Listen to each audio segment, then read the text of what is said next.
if you'll have me, and if I'm off that day or can manage to be off that day, I would definitely be interested in trying Corporea. So you'll just have to let me know. But yeah, I would like to throw my hat in the ring if any seats are still available.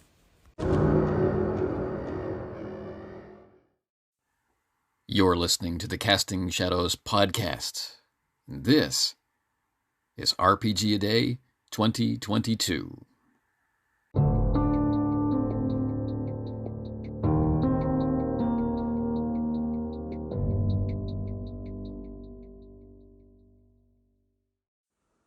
At the top of the show, before the introduction, we heard from Jason from the Nerds RPG Variety Cast, and we're going to hear some more calls from Jason as we go through the call-ins portion of this RPG A Day 2022 episode of the Casting Shadows broadcast. What Jason was responding to is an invitation that I've put out for 1 or 2 slots for Corporea.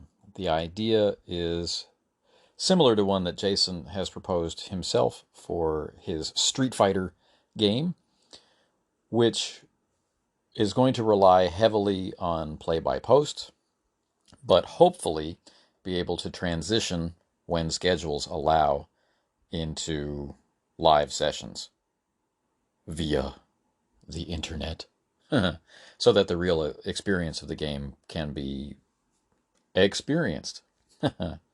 So, at present, there are 3 players and myself, and this is sufficient to run the game and certainly keeps it at a lean fighting weight for play-by-post, but there's room for 1 more, and I won't be considering getting it going until we get into September, once everything related to RPG A Day is out of the way and some other projects. So, there's time. But this episode is going to open up with some brief discussion of last week's RPG A Day 2022 episode, some of the things that were mentioned therein, before rushing off to do the next batch of posts. So, let's get into it with a call from Jason. The Morrow Project. Yeah, it's another one I have that I would love to play.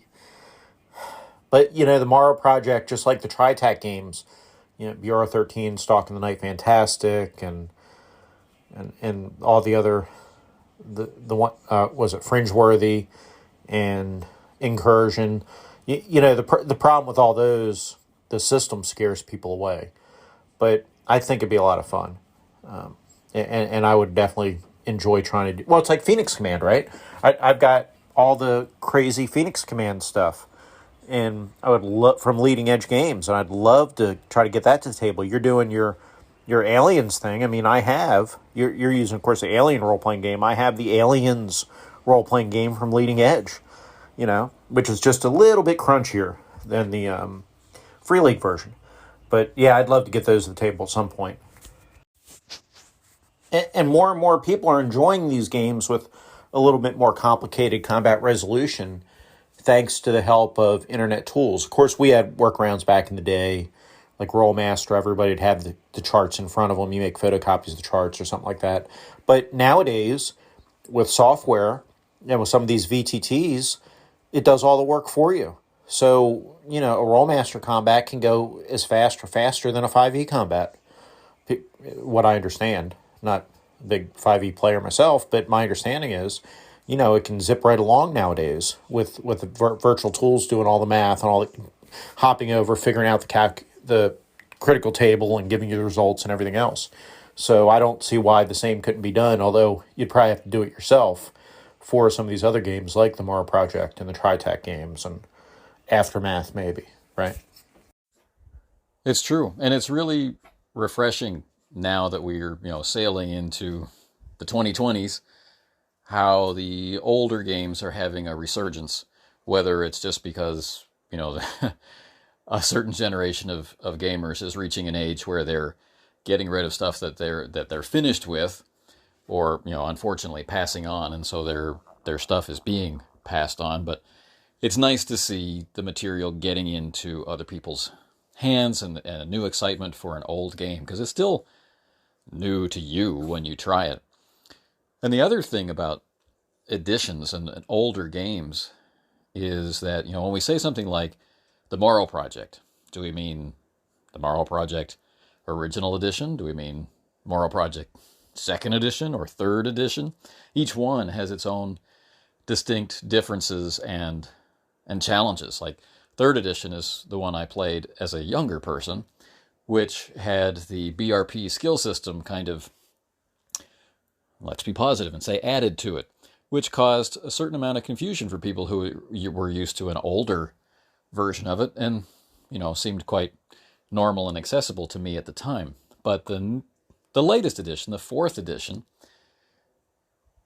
well, it's surprisingly easy to use, but it still carries that reputation of being really heavy, and it certainly is, when we get into combat, intimidating, because it's one of those systems where making a character the first few times is around the 30-40 minute mark, and the idea of how quickly they can be lost in combat, that can be a persuasive argument to some people against playing. They either want to start up with pre-gens, or they would prefer not to get shot.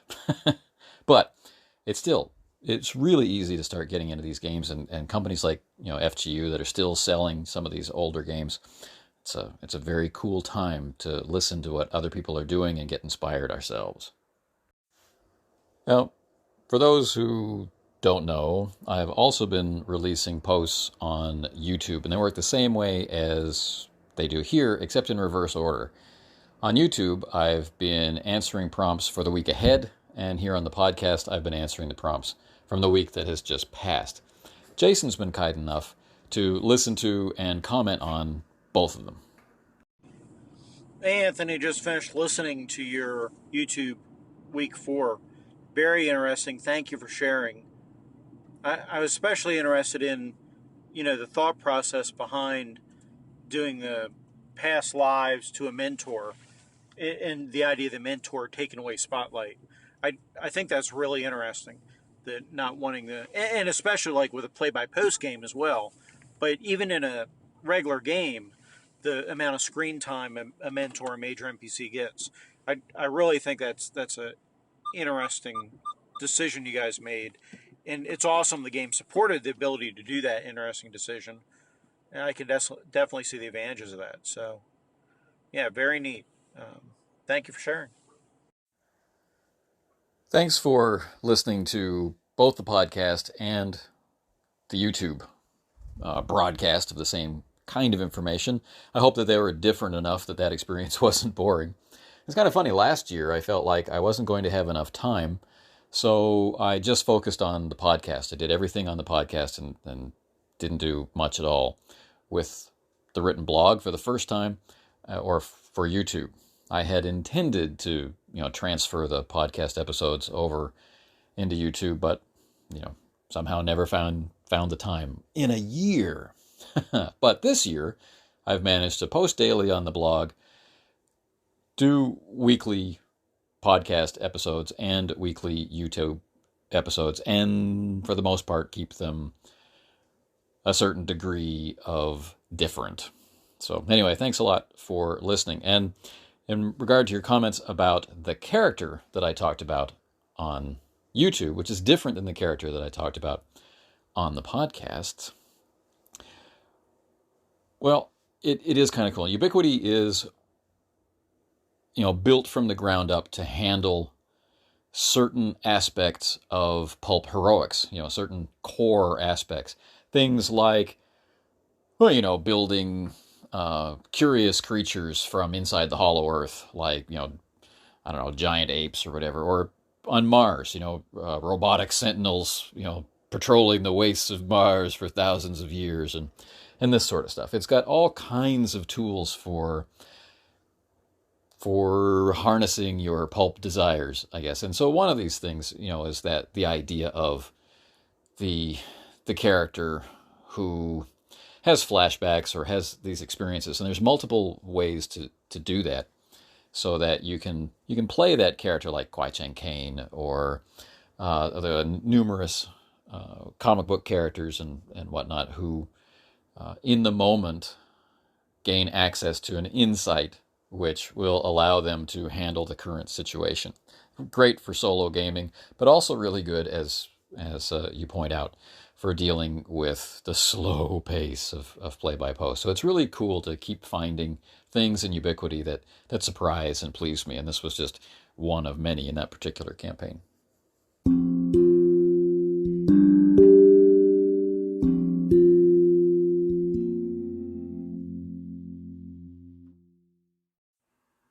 Okay, so last week I recorded a bonus episode about this week's questions from the perspective of the game master. And on YouTube, I did them from the perspective of the player. And I also did this on the written blog from the perspective of a player. On the written blog, I looked at my Star Wars Age of Rebellion character, who is currently in quite a bit of hot water. And on YouTube, we looked at my Ministry of Unusual Affairs character for Leagues of Gothic Horror, a Ubiquity game.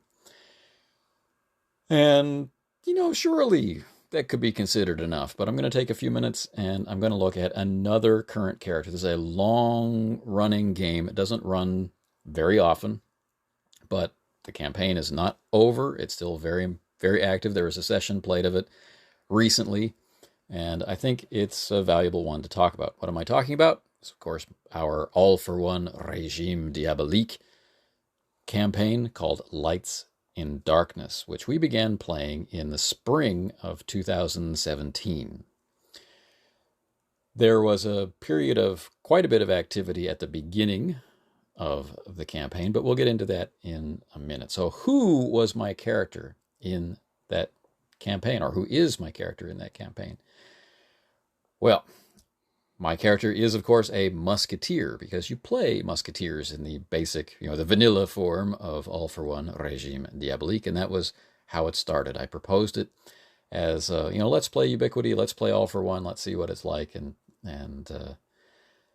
the caveat was that each of the 4 players would take turns running it. I would run, let's say, an adventure, then the next person would run an adventure, and so on, and we would go through in a cycle. And as we got near the end of the first cycle of players, it got proposed that the game master would receive a solo session. Right, so we would get to enjoy playing with a rotating cast of fellow musketeers, and we would get the joy of running games for a rotating cast of musketeers, but we would also get the joy of getting to play a solo session as our musketeer who had to sit out during our own session. So it makes for a pretty robust and interesting campaign structure. Lots of room to breathe and grow, and unusual connections, and an opportunity to really flesh out who the characters are. So who is my character? My character is kind of a disgraced, disowned nobleman who is hiding out from negative attention in the Musketeers, which was not at all uncommon in those days. And, he can't hide the fact that he's from noble birth. He also can't hide the fact that he's not particularly adept at being nice to people, because he was raised by some really awful people, and he has escaped from a future where he was destined to lead a cabal of black magicians. He himself is a magician, but thanks to the intercession of a distant uncle who doesn't hold truck with this black magic, he was inducted into magical practices, but from the side of light. But he's still wrestling with the philosophy of when and how it should be used, and he hasn't really fully stepped into the role of that aspect of his character, and may never do so. He has lofty dreams of reclaiming his family heritage, of reclaiming his family lands, and doing so through the great glory of establishing, himself as a famous individual and an individual worthy of great respect through his service to the king in the Musketeers. So who is he? His name is Martin, and he is young, he is still foolish, he is hot-tempered, he has flashes of violence, he has flashes of deep devotion to his Catholic faith. He is a man of contradictions, and this personality of contradictions is also a reflection of how he was constructed in the Ubiquity system. Intentionally, not efficiently, because Martin as a character was designed to be his own worst enemy, right? The lofty goals of his heart are in conflict with the hideous background from which he has escaped. All right, so who is my character? A flamboyant, yet secretive, devout, yet brutally violent and vengeful musketeer in the service of protecting the King and Queen of France in the 17th century. Secretly, magically active, and only recently has revealed his sorceress abilities to his most trusted companions in the Musketeers, which has, of course, put everyone at risk, but enabled us recently to foil a dastardly plot, which we'll talk about later. What situation is your character currently in? At the point where I last played the character, they had just finished exposing a plot where an imposter took the role of the Queen. And this meant, well, not only a lot of really brutal and quick violence on New Year's Eve night, but it also meant some overt use of magic, which is always a cause for concern in a time and a place where the Inquisition is as powerful as it is. But hopefully, nobody saw anything that can't be explained away. So the character is currently keeping their nose clean, going to church every day, praying a lot, keeping themselves magically fit, but out of trouble and out of people's view. But things are starting to go his way in the Musketeers because his role in the events of protecting the country from this terrible plot did not go unnoticed by his superiors. When did you start playing this character? As I mentioned earlier, we started playing in the spring of 2017. And so I first played the character in May of 2017 once I played him as an NPC in one of our first sessions. Not the first session, but in one of our first sessions, and then took him on as a PC the first time we switched game mastering roles. All of these videos, by the way, are available for viewing in the Ubiquity Actual Play playlist on the YouTube channel at youtube.com/RuneSlinger. Some of them have been annotated with notes about game mechanics and things like that, and there is also a long series of commentary by each player and game master about what we did, how we did it, and that sort of thing. So it's a real resource about culture of play, about the methodology of learning a game or transmitting the feel of a game, and problems that we encountered and successes that we had, and that sort of thing. Where has that character been? Well, that character has mostly been in Paris, although they have also traveled to the ever-shifting front between the French army and the invading Spanish army to the north of Paris.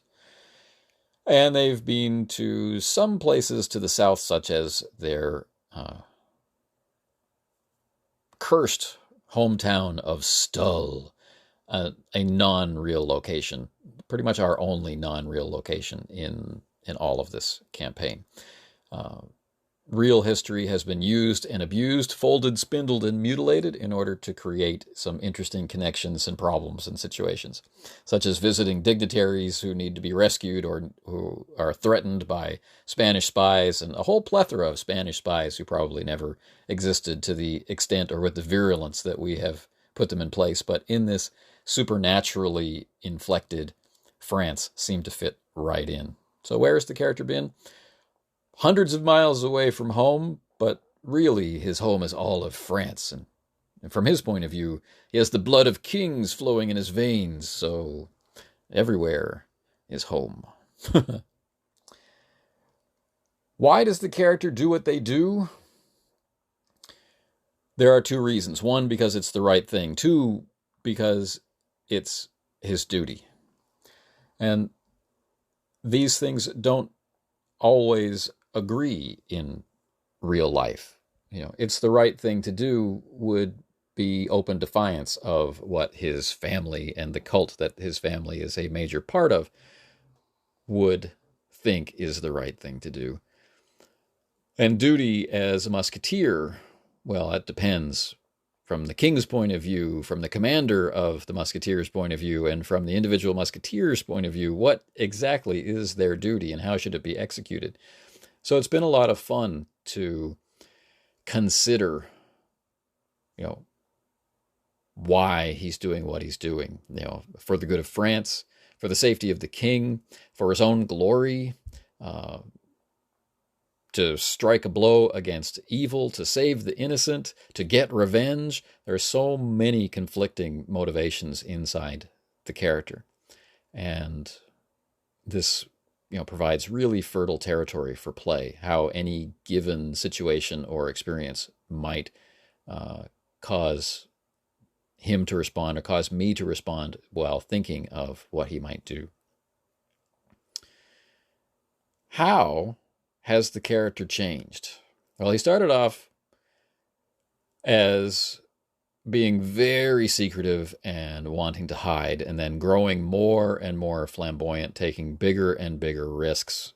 His ego started to outstrip his ability, and this nearly cost him some of his companions. And I've played him far more protectively since, and he's slowly opened up about his hopes and his dreams, and he's discovered he's been able to rely on his companions far more than anyone should, maybe to the legendary level of the legendary 3 musketeers, the 4 of them, D'Artagnan, Athos, Aramis, and Porthos. And so he has slowly grown into himself. And maybe now we're in sight of the character really coming into his own and forming a true and lasting identity, a recognizable identity, instead of this conflicted personality that has been portrayed. So has the character changed? The character has changed a lot. And mechanically, I have maintained the confusion of the character. While it would have been quite easy to start switching improvement efforts to one area or another, like to completely focus on improving magic and improving the character that way through mystical means, or to focus on more natural skill and ability. The character's magic primarily involves the ability to alter the human form. There's a large number of things that he can do with this magical tradition. And he also has the tradition of mastery over, travel. Not necessarily distance, not necessarily space and time, but the ability to travel. And this could be something as simple as leaping farther than humanly natural from one rooftop to another rooftop in pursuit of a villain. Or it could actually mean folding the distance into nothingness between, two completely separate villages or towns. So portraying him as seeing the world differently, and portraying this magic as having found access points to what he calls the angelic pathways, what he sees as the servants' corridors of God, right? God has created the world, and his agents or his servants on earth are the angels, and they travel unseen among us through these back passageways, just like servants do in a manor house. And this is how he sees the world, and he has access to these back passages. and will often avoid problems by simply stepping out of the mundane world that normal people inhabit, slip into this alternate world, and move to a new location. This is how he sees things. He also sees the human form as being completely pliable and, not faces, not voices, not gender. There's nothing about the human form which will not submit to the magician's will. And so this has given him a very different viewpoint on the sort of muscular Christianity that he embraces. And so you'll often find him in prayer, praying for the ability to do the Lord's work. And what's happening is that his abilities are being magically augmented. He's receiving, angelic whispers that will protect him from surprise attacks and things. So his initiative is boosted, and he'll be stronger and faster and all these sorts of things. So he rarely has to deal with his own human limitations, or rarely is in a position to understand other people's human limitations. And so in a recent encounter, everything lasted long enough, the mystery lasted long enough, and the struggle lasted long enough that these magical enhancements began to wear off. And so he had to, fight on his own without aid. He had to fight with his native strength. He had to rely on his native wit and ability. And this was a very interesting experience for him, and a very humbling one. But then to come out the other side of that, being a major contributing factor to their victory, maintains that sense of conflict. Who am I really? Am I good enough on my own? So there's lots of fertile ground to play this character. And so how has the character changed? The character has been in a constant process of change, always feeling like this is it. This is who the character is. And another vista of possibility opens up as a result of what one of my talented fellow game masters chooses to do.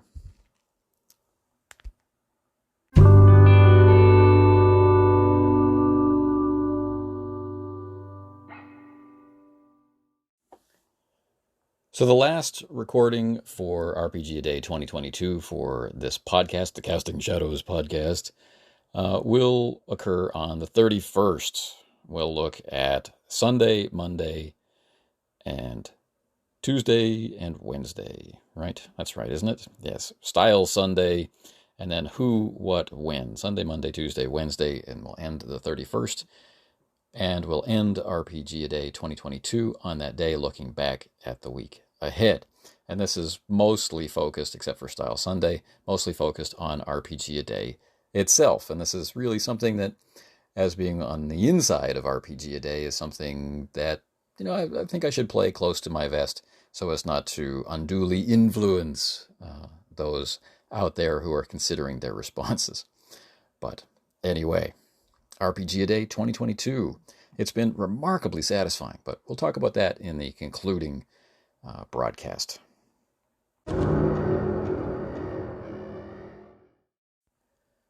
Also coming up this week will be a follow-up podcast, which is mainly call-ins and responses to call-ins about the recent Call of Cthulhu episode. There's an awful lot to talk about in response to what people brought up about listening to the episode. And there's just simply a lot of stuff to talk about in regard to BRP and its iterations in Stormbringer and its current iterations in Mithras and its ongoing evolution in Call of Cthulhu and, Worlds of Wonder and so much. Super World. So I hope you're looking forward to that, because I am. Anyway, until next time, this brings us to the end of this episode. Hopefully we kept you just the right amount of time, neither too long nor too short, although probably it was too long.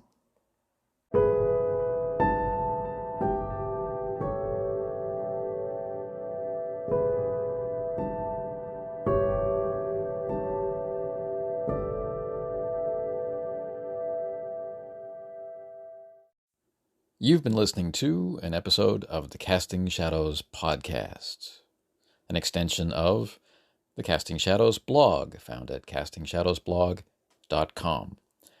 By, me, and I guess I'm better known as Runeslinger. You can find me on YouTube more often than not at youtube.com/Runeslinger. Why would you want to do these investigations? Well, pretty much the only thing I talk about there is role-playing games and how to better learn them, how to kind of squeeze out more enjoyment from them, and of course, from time to time, different games to try and what they do well. So if any of that sounds interesting, please check them out. And if what I have to say connects with you in some way, well, then contact me here or in the other ways provided to do so.